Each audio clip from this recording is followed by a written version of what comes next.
Hello everyone, myself Sana and today I'm here to explain the topic that is data flow testing and use testing. Firstly, in the contents, what is data flow testing, importance of data flow testing, what is use testing, types of use testing, the use testing process, benefits of use testing, at last is conclusion. Firstly, let us know what is data flow testing. The data flow testing is a structural testing technique that examines the flow of data within a program. Basics, that is, data flow testing is a name given to a family of the test strategies based on selecting the paths through the program's control flow in order to explore sequences of events that are related to the status of data objects.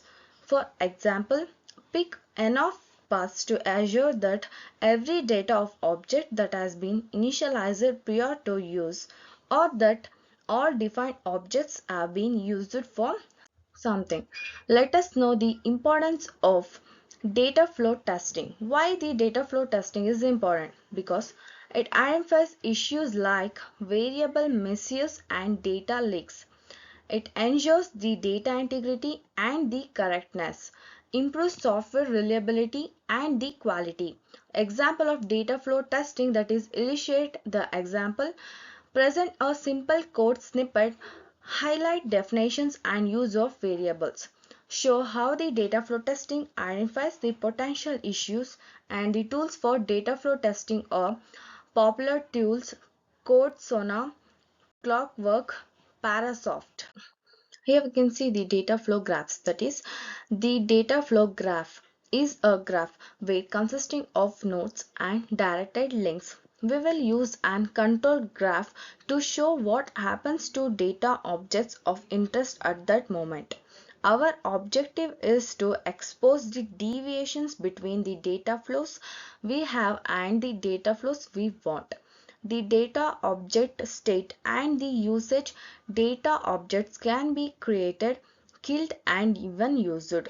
They can be used in two distinct ways, that is in a calculation as a part of a control flow predicate, and the following symbols denote these possibilities. D denotes defined, created, initialized, etc. and K denotes killed, undefined, released. U denotes used for something and C denotes used in calculations. P denotes used in a predicate.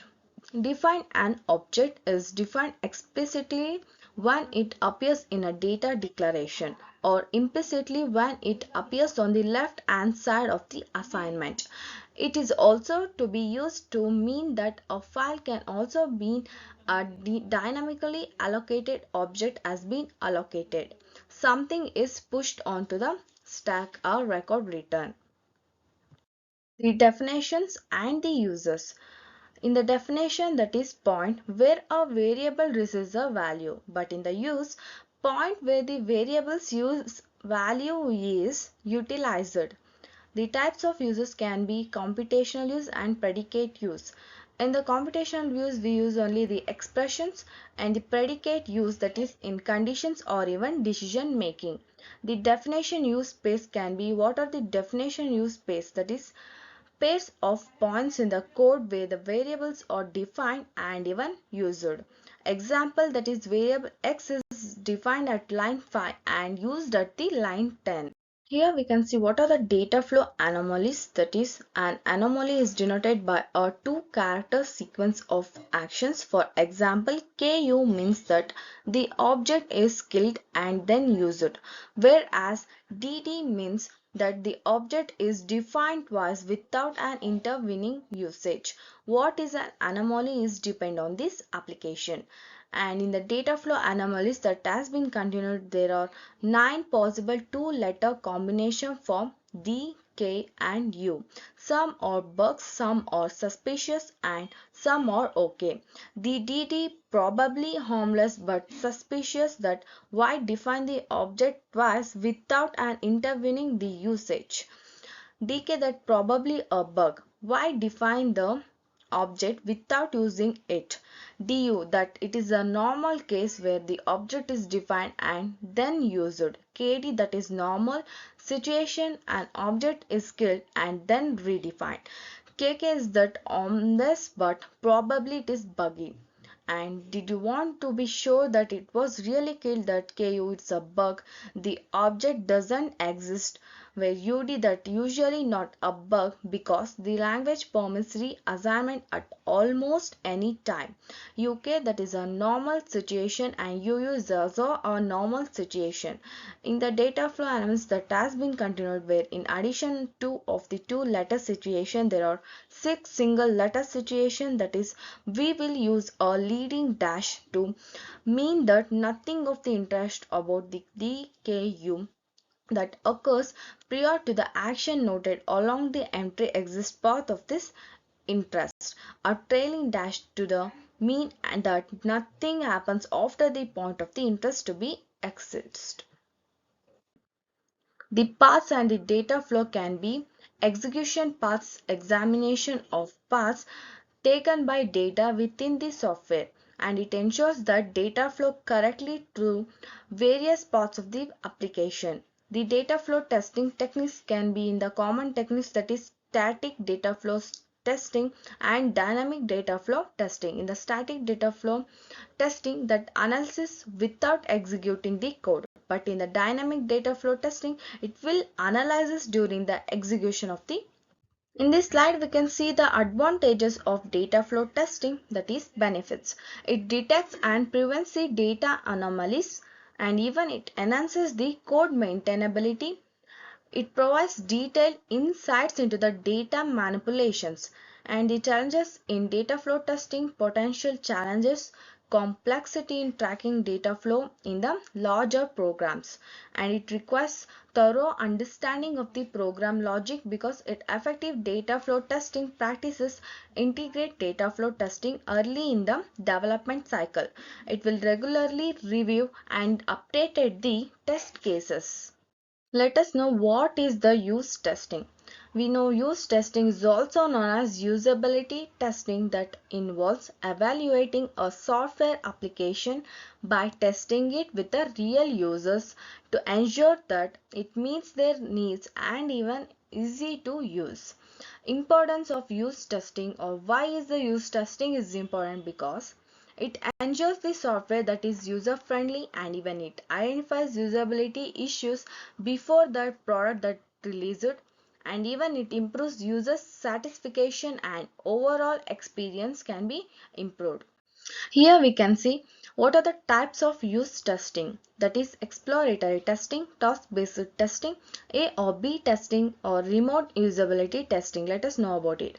From the exploratory testing, that users can explore the software freely to discover the issues, and in the task based testing users can complete specific the tasks to evaluate functionality about it, and ARP testing is comparing two versions of a software to determine which will perform better, and in the remote usability testing, that testing conducted with the users in the different locations. In the use testing processes, the steps that involved in the use testing, that is planning, execution, analysis and reporting. In the planning, we know define the goals, select participants and prepare the test scenarios.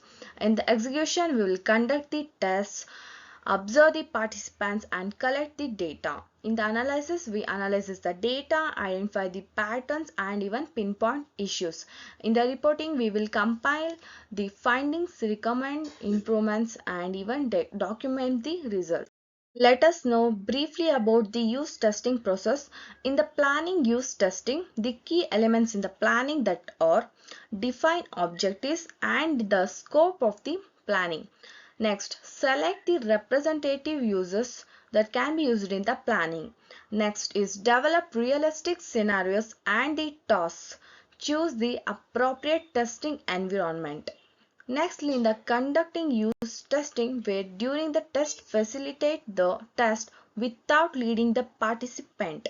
Observe and take notes on user behavior and the feedback. Record these sessions for detailed analysis. In the analyzing results, we know the data analysis that will look for common issues and the pain points, analyze the task success rates and user errors, evaluate the user feedback and the satisfaction levels. In the reporting findings, we know effective reporting summarize the key findings and the insights, where it will provide actionable recommendations and use the visual aids like charts and graphs to illustrate the point. Here we can see what are the phases of usability testing. There are 5 phases in the usability testing that are given below. Firstly, prepare your product or design to be tested. That is, the first phase of the usability testing is choosing a product and then making it ready for the usability testing. For usability testing is also the more functions and operations are required than this phase, provided that type of requirement. Hence, this is one of the most significant phases in the usability testing. Secondly, find your participants. That is, the second phase of the usability testing is finding an employee who is helping you with the performing usability testing. Generally, the number of participants that you need is based on several case studies. Mostly 5 participants can find almost as many usability problems as you would find using many more test participants. Thirdly, that write a test plan. That is, this is the third phase of the usability testing. The plan is one of the first steps in each round of the usability testing is to develop a plan for the test. The main purpose of the plan is to document what you are going to do and how you are going to conduct the test and what metrics that are used to be fine and the number of participants you are going to test and what scenarios you will use. Take one of the role of the moderator. That this is the fourth phase of the usability testing, and here the moderator plays a vital role that involves building a partnership with the participant. Most of the research findings are derived by observing the participants actions and gathering the verbal feedback. To be effective moderator, you need to be able to make an instant decisions while simultaneously overseeing various aspects of the research session. In the fifth, that is present your findings or final report.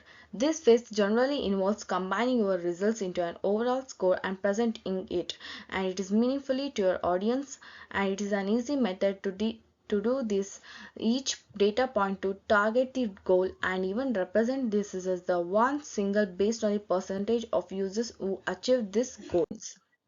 What are the benefits of using the use testing is advantages, that is enhances the usability and user experiences, and it will reduces development costs by identifying the issues earlier, increases user satisfaction and product adoption, and it will provide valuable insights for future environments. And in the conclusion, we know the data flow testing is a crucial part of ensuring a high quality software. By understanding and implementing this technique, the developers can significantly improve the reliability and performance of their applications. And recap the importance and benefits of use testing, that it will emphasize the need for ongoing usability evaluation. It will encourage integrating use testing into the development process.